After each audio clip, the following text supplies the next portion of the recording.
CBSE का नया प्रयोग बहुत भारी पड़ रहा है। खुद सीबीएसई पर भी और बच्चों का तो जो बुरा हाल है पूछिए मत। ऑनलाइन चेकिंग के नाम पर जो रेड़ पीटी गई है कि शिकायतों का अंबार लग गया है। 12वीं के स्टूडेंट वेदांत ने जो कल खुलासा किया कि उसको किसी और की कॉपी चेप दी गई, उसकी हैंडराइटिंग ही मैच नहीं हो रही थी, तब से जो मामले सामने आने शुरू हुए हैं वो अब रुकने का नाम नहीं ले रहे हैं। ऐसे कुछ मामले आज आपको बताएंगे। कोई बच्चा कह रहा है कि उसकी कॉपी गलत जांची गई, तो कोई कह रहा है कि कॉपी ही उसकी नहीं है, तो किसी को अब तक उसकी कॉपी फीस जमा करने के बाद भी मिली ही नहीं है। नमस्ते, मेरा नाम है सौरभ त्रिपाठी और आप न्यूज पिंच देख रहे हैं। आज बात सीबीएसई के फैलाए इसी गड़बड़ झाले के बारे में करेंगे। 13 मई वो तारीख थी जब सीबीएसई ने 12वीं क्लास का रिजल्ट घोषित किया। रिजल्ट आते ही ये विवादों के घेरे में आ गया। बहुत से छात्रों का कहना था कि उनका जो रिजल्ट आया वो सही नहीं है, उनकी उम्मीद से काफी कम नंबर मिले। फिर पासिंग परसेंटेज पर भी सवाल खड़े होने लगे। जो परसेंटेज साल 2025 में 88.39% थी, वो साल 2026 में गिरकर 85.20 पर आ गई। और इन सब के पीछे कारण है एक महान आइडिया। जाने किस बुद्धिजीवी का था। इसका नाम है OSM यानी ऑन स्क्रीन मार्किंग सिस्टम। माने जो चेकिंग पहले सीधा कागज पर मास्टर साहब लोग करते थे, वो अब स्कैन डिजिटल कॉपी की तरह मास्टर साहब लोगों को और उनके सिस्टम पर दिखेगी और वो उसी को देखते हुए नंबर देंगे। कहा गया कि इससे पारदर्शिता आएगी, तेजी आएगी, ये आएगा वो आएगा, पर हाथ आया सिर्फ विवाद, वो भी ऐसा जो संभाले नहीं समझ रहा है। पहले तो सीबीएसई कहता रहा कि कोई गड़बड़ी नहीं, रीचेकिंग करवा लो, पर अब इसी रीचेकिंग ने देश को एकदम हिला रखा है। पैसा तो कम हुआ, पर जो उसके बाद नतीजे आ रहे हैं वो एकदम गड़बड़ आ रहे हैं। ऐसे लगातार आरोप आ रहे हैं। कल वेदांत का मामला आपने सुना था, उसको तो सीबीएसई ने सुलझा दिया, मगर ऐसे तमाम मामले बाढ़ सी आ गए ऐसे मामलों की। आपने भी इन मामलों को जब सुनेंगे ना तो एकदम होश उड़ जाएंगे। सीबीएसई के धागे जो खुलेंगे वो तो खुलेंगे। सबसे पहले ये वीडियो देखिए। Okay, so I just received my chemistry answer sheet and I am shocked and pissed to say the least. Here is what I'm going to say you what CBSE did.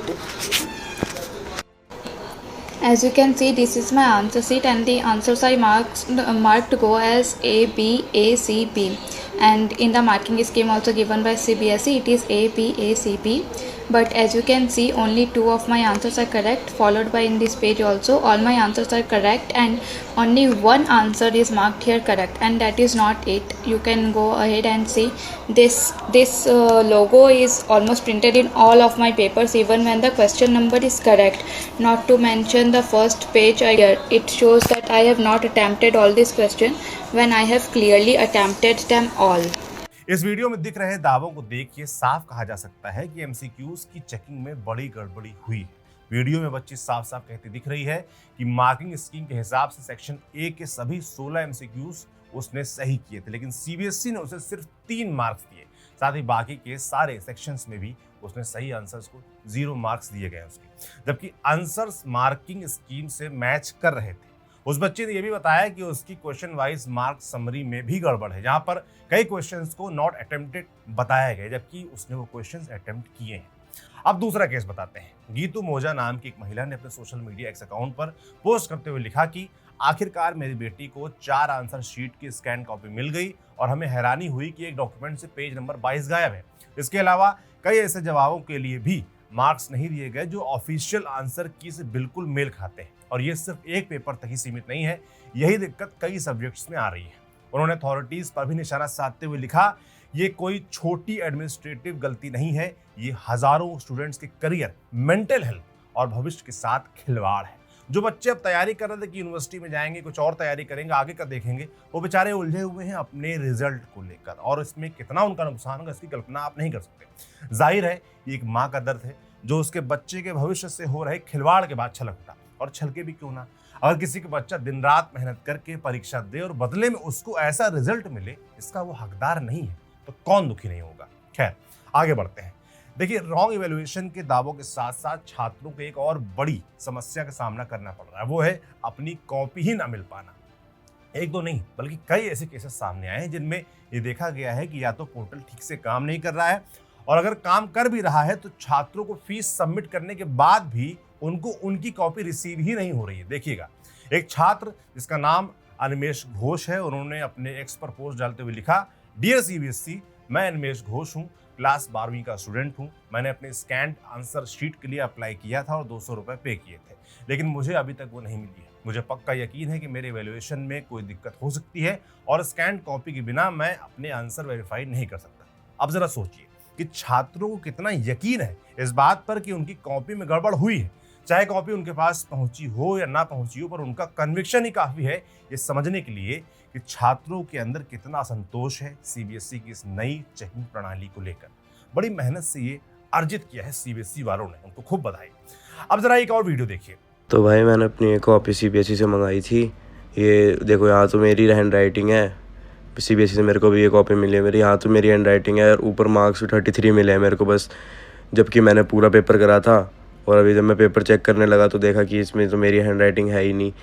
इसमें तो मेरी hand writing कहीं पे भी नहीं आ रही है। First page पे रफ वर्क कर रखा है, उसके बाद मेरी हैंड राइटिंग है ही नहीं। मैंने ब्लैक पेन यूज़ नहीं करा, हर क्वेश्चन के बाद लाइन से डिवाइड करा था, जो कि इसमें नहीं कर रखा। और सिर्फ इसमें 12 पेज भरे हुए हैं, बाकी सारे आगे के ब्लैंक पेजेस हैं। सारे के सारे ब्लैंक पेज छोड़ रखे हैं, जबकि मेरे सिर्फ लास्ट में एक पेज बचा था जब मैंने इंग्लिश का पेपर दिया था अपना। प्लीज़ सब लोग सीबीएसई को टैग करो कमेंट्स में, ताकि इसके ऊपर कुछ ना कुछ एक्शन हो पाए, क्योंकि मेरे को किसी और की कॉपी पकड़ा दी गई है, जिसकी वजह से मेरे नंबर कम हो रहे हैं, मेरी परसेंटेज नहीं बन पा रही है। ये वीडियो एक एक्स यूजर मोक्ष यादव ने अपने अकाउंट पर पोस्ट किया, जिसमें उनका साफ साफ कहना है कि उन्हें जो स्कैन कॉपी मिली है वो उनकी है ही नहीं। उन्होंने ये भी दावा किया कि जो कॉपीज मिली हैं उसमें काले पेन का इस्तेमाल किया गया है, जबकि उन्होंने ब्लैक पेन यूज किया ही नहीं था। और वैसे भी गलत कॉपी भेजने की बात तो सीबीएसई ने खुद मानी भी है। वेदांत केस सबको पता ही है, चर्चा में कल से। सीबीएसई ने खैर अब उनको ओरिजिनल कॉपी भेज जरूर दी है, मगर तमाम ऐसे बच्चे हैं जिनके भी कुछ अता पता नहीं। सोचिए एक बार, जब एक वेदांत की कॉपी भेजने में सीबीएसई ऐसी लापरवाही बरत सकती है, तो ऐसा न जाने कितने वेदांत होंगे जिनको सीबीएसई ने गलत कॉपियां भिजवा दी होंगी। और उनमें से कई बेचारे उन कॉपियों को हो सकता है अपनी समझकर हताश निराश बैठे भी हों। पर बहुत से ऐसे हैं जो आवाज उठा रहे हैं, कई ऐसे भी होंगे जिनकी आवाज नोटिस नहीं हो रही होगी। अब जरा एक और वीडियो देखिए। भाई देखो सीबीएसई वालों ने क्या स्कैम किया है। आप देख सकते हैं कि मैंने इधर सप्लीमेंट्री में एक शीट ऐड की हुई है। मैंने सप्लीमेंट्री में एक शीट ले रखी है, तो और एक शीट में आप जैसे जानते हैं 32 पेजेस होते ही होते हैं, 32 पेजेस होते ही हैं। तो अगर आप इस मेरी शीट में देखोगे, जो लास्ट पेज है वो लास्ट पेज हो गए वो 32 है, 32 है। उससे आगे इन लोगों ने भाई मेरी वो एक्स्ट्रा सप्लीमेंट्री शीट ही गायब कर दी है, जिसमें 5-5 नंबर के मेरे 2 क्वेश्चंस थे, वो वाली शीट इन्होंने गायब ही कर दी है। तो आप क्या कहना चाहेंगे सीबीएसई पे? प्लीज़ ज़्यादा से ज़्यादा इस वीडियो को शेयर करिए, अगर हमें जस्टिस मिल सके। Thank you. इसे हर्ष चौरसिया नाम के एक छात्र ने एक्स पर पोस्ट किया। कहा कि उसने जो परीक्षा के दौरान एक्स्ट्रा सप्लीमेंट्री शीट ली थी वही उसकी कॉपी मौजूद नहीं। उन शीटों में उसने 5 नंबर के सवाल हल किए थे। उसने अपना रोल नंबर साझा करते हुए कहा है कि उसकी चेकिंग अनफेयर हुई है। समझ रहे हैं ना, रायता कितना ज्यादा फैला हुआ है। और ये तो वो कुछ मामले हैं जो हमको सोशल मीडिया पर दिख गए। कितने ऐसे केसेस होंगे जो सोशल मीडिया पर होंगे ही नहीं। कितने ऐसे होंगे जो बेचारे समझ ही नहीं पा रहे होंगे कि क्या करें। 12वीं के तो बच्चे हैं, ये कितना ही जानते हैं दीन दुनिया के बारे में। सोशल मीडिया के अकाउंट हो सकता है कई लोगों के ना हो। खैर, इतना सब हो जाने के बाद छात्रों के इतने सारे पोस्ट और शिकायतों के चलते आज शाम 5:30 बजे मिनिस्ट्री ऑफ एजुकेशन ने अपने आधिकारिक अकाउंट पर पोस्ट करते हुए लिखा कि माननीय केंद्रीय शिक्षा मंत्री श्री धर्मेंद्र प्रधान ने आज 4 बड़े public sector bank, SBI, bank of Baroda, Canara bank और इंडियन बैंक के सीनियर अधिकारियों के साथ central board of secondary education CBSE के पेमेंट गेटवे सिस्टम में बड़े बदलाव के बारे में डिटेल में बातचीत हो रही है। पेमेंट गेटवे मतलब जब कॉपियां सब खत्म हो जानी थी, बच्चों को अपने भविष्य के बारे में सोचना होता, तब अभी माननीय शिक्षा मंत्री क्या कर रहे हैं? पेमेंट गेटवे सुधरवाने में लगे हुए हैं। आप समझ लीजिए, यही सोचने वाली बात है कि किस तरह की तैयारी थी इस एग्जाम को लेकर। कोई नया सिस्टम लाना है तो कम से कम फुल प्रूफ तरीके से लाए, कोई दिक्कत नहीं है। सिस्टम लाइए, डिजिटल इंडिया बनाइए, बाकायदा टेस्टिंग होनी चाहिए ना। मगर इसके लिए ऐसा थोड़ी ना कि डिजिटल इंडिया के नाम पर कुछ भी चेप दिए और टेस्टिंग के नाम पर भुगते हैं बेचारे छात्र, बच्चे, 12वीं के बच्चे। एक बात और, ये मामला सिर्फ गलत कॉपी चेक करने या फिर गलत कॉपी बच्चों को भेजने तक सीमित नहीं रह गया, बल्कि इन सब से हटकर हैकिंग का एंगल भी सामने आ रहा है। ऐसे आरोप आ रहे हैं। कुछ ऐसे भी यूजर्स हैं जिन्होंने सोशल मीडिया पर पोस्ट करके दावा किया है कि उन्होंने फरवरी में ही सीबीएसई की ओएसएम पोर्टल को हैक कर लिया था और सीईआरटी इन को इसकी कमियों के बारे में भी बताया था, लेकिन वे उनमें से ज्यादातर को पैच नहीं कर पाया और बिना ठीक किए ही उन्होंने इसका इस्तेमाल कर लिया। भाई साहब, ये कितना खतरनाक आरोप है। इस पर तो हर हाल में देश की सरकार और शिक्षा मंत्री धर्मेंद्र प्रधान को सामने आकर बताना चाहिए कि क्या वाकई ऐसा हुआ है या नहीं हुआ है। गजब खिलवाड़ है। अब एक सफाई सीबीएसई की तरफ से जरूर आई है, उसको भी देख लीजिए, बताइए क्या वो काफी है। एजुकेशन सिस्टम के साथ ये खिलवाड़ अक्षम्य है। खुद प्रधानमंत्री नरेंद्र मोदी को इस मामले में आगे आना चाहिए और सख्ती के साथ जवाब मांगना चाहिए, क्योंकि ये वही बच्चे हैं जिनको पीएम परीक्षा पर चर्चा करते हुए टिप्स देते हैं कि एग्जाम कैसे देना है। ऐसे में अब जब बच्चे परीक्षा के दौर से गुजर चुके हैं तो वे ये सब क्यों झेलें और कैसे झेलें, ये भी प्रधानमंत्री को बताना चाहिए। शिक्षा मंत्री सीबीएसई से उनको जवाब मांगना चाहिए और सख्त एक्शन लेना चाहिए उन सब के खिलाफ जिनसे ये लापरवाही हुई है, जिनकी वजह से लाखों बच्चों को ये मानसिक उत्पीड़न से गुजरना पड़ रहा है। इस पूरे मुद्दे पर हमने एजुकेटर दिगराज सिंह राजपूत से भी बात की। उनसे पूछा कि किस तरह की शिकायतें उनके पास आ रही हैं और बच्चे आगे क्या करें, सरकार सिस्टम को आगे क्या करना चाहिए, उनकी बात भी सुनिए। इस समय देश का हर एक बच्चा जो क्लास 12 में था, क्लास 12 के एग्जाम दिए थे और उसका जब रिजल्ट आया तो उसने अपने साल भर तैयारी में जितने दुख नहीं सहन किए होंगे ना, उससे ज्यादा उसने रिजल्ट्स के बाद में दुख सहन किए हैं। जब से सीबीएसई का रिजल्ट आया, इनफैक्ट मैं कहूंगा कि जब से कॉपी चेकिंग शुरू हुई थी, रिजल्ट आया, रिजल्ट आने के बाद में आपने ओएसएम के फॉल्ट देखे, आपने रीवैल्यूएशन के लिए फॉर्म ओपन किए, रीवैल्यूएशन की फीस कम करवाई, उसके बाद में जब कॉपीज मिलना शुरू हुई, पहली बात तो कॉपीज नहीं मिल रही, वेबसाइट नहीं चल रही है, जब कॉपीज मिली, अभी भी बहुत सारे ऐसे बच्चे जिन्हें उनकी स्कैन कॉपीज नहीं मिली, ऐसे बच्चे जिन्हें मिली तो ब्लड कॉपी मिली और जिन्हें मिली तो किसी दूसरे की कॉपी मिल गई। पूरे देश को पता है, एक स्टूडेंट वेदांत, ये तो एक केस है जो हाईलाइट हुआ और उसके बाद में आज आप देख रहे हैं तो आज बहुत सारे, ये हर 12th का टीचर, 12th के बच्चे एग्जाम के रिजल्ट आने से इस चीज की आवाज उठा रहे थे। थैंक गॉड कि आज ये मुद्दा एक नेशनल इशू बना है, तो वो हाईलाइट हो रहा है। आज आप देखेंगे तो अलग अलग मीडिया हाउसेस, अलग अलग न्यूज चैनल्स सब इसे अब एक इशू की तरह हाईलाइट कर रहे हैं।